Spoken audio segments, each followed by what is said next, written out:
సమయం లేదు. ఈ నెల 10తో నామినేషన్ల దాఖలు గడువు ముగుస్తుంది. ఏపీలో ఎమ్మెల్యే కోటాలో పోటీ చేసే ఎమ్మెల్సీ అభ్యర్థులు ఎవరు? మొత్తం 5 సీట్లకు ఎన్నికలు జరుగుతుంటే కూటమిలోని జనసేన నుంచి మెగా బ్రదర్ నాగబాబు బరిలో ఉన్నారు. ఇంకా మిగిలిన సీట్లు 4. ఈ 4 సీట్లలో టీడీపీ పోటీ చేస్తుందా? ఇందులో ఒకటి బీజేపీకి ఇస్తుందా? ఒకవేళ మిత్రపక్షం బీజేపీకి ఒక సీటు ఇస్తే టీడీపీకి దక్కేవి 3 సీట్లు. సీట్లు 4 అయినా 3 అయినా ఎమ్మెల్సీ సీటు ఆశిస్తున్న టీడీపీ నేతల సంఖ్య తక్కువేం లేదు.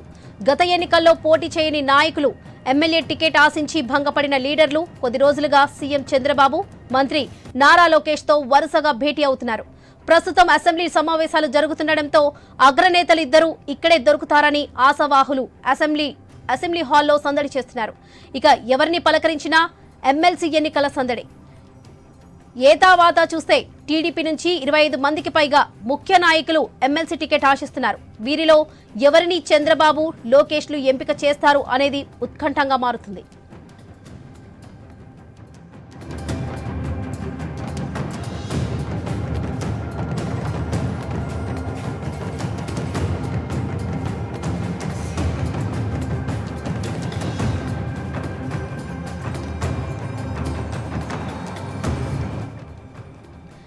టీడీపీ నుంచి ఒక ఎమ్మెల్సీ సీటు వంగవీటి రాధాకృష్ణకు ఇస్తారనే ప్రచారం జరుగుతుంది.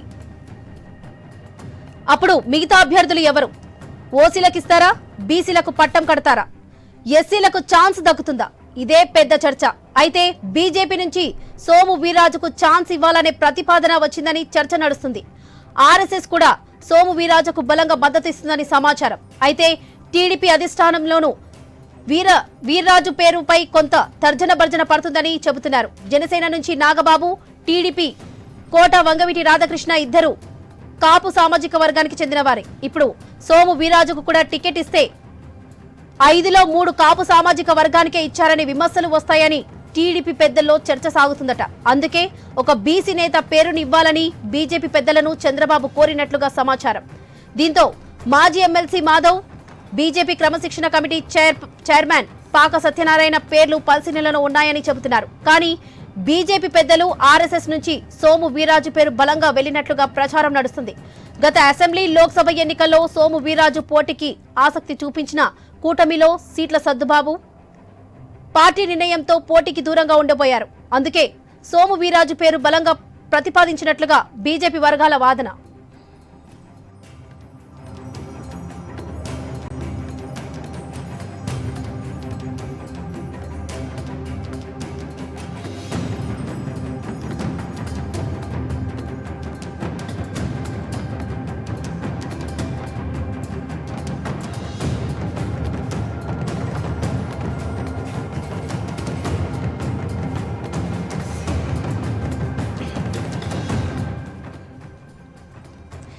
ఇటీవల జరిగిన పట్టభద్రుల ఎమ్మెల్సీ ఎన్నికల్లో ఒక సీటును బీజేపీ ఆశించింది. ఉభయ గోదావరి జిల్లాల సీటును బీజేపీ అడిగింది. అయితే ప్రత్యక్ష ఎన్నికలు కావడంతో తేడా జరిగితే ప్రభుత్వంపై విమర్శలు వస్తాయనే ఆందోళన వ్యక్తం చేస్తూ టీడీపీనే పోటీ చేసింది. దాంతో ఇప్పుడు ఎమ్మెల్యే కోట ఎమ్మెల్సీ ఎన్నికల్లో ఒక సీటు బీజేపీకి ఇవ్వక తప్పదని చెబుతున్నారు. ఇటీవల ఢిల్లీ పర్యటనలో కేంద్ర హోంమంత్రి అమిత్ షాతో సీఎం చంద్రబాబు భేటీ అయ్యారు. ఈ సందర్భంగా ఎమ్మెల్యే కోట ఎమ్మెల్సీ సీటుపై చర్చకు వచ్చినట్లు సమాచారం. అలాగే విజయసాయిరెడ్డి రాజీనామాతో ఖాళీ అయిన సీటు గురించి కూడా ప్రస్తావనకు వచ్చిందట. ఆ రాజ్యసభ సీటును బీజేపీ ఇవ్వడానికి చంద్రబాబు ఓకే అన్నట్లు టాక్.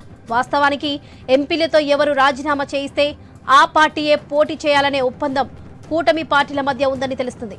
ఆ విధంగా విజయసాయిరెడ్డితో బీజేపీ పెద్దలే రాజీనామా చేయించారని, అందుకే ఆ సీటులో బీజేపీనే పోటీ చేస్తుందని అనుకుంటున్నారు. అదే నిజమైతే బీజేపీ నుంచి ఏపీకి చెందిన నాయకుడు కాకుండా ఉత్తరాది నుంచి లీడర్ను బీజేపీ పెద్దలు డంప్ చేస్తారని సమాచారం.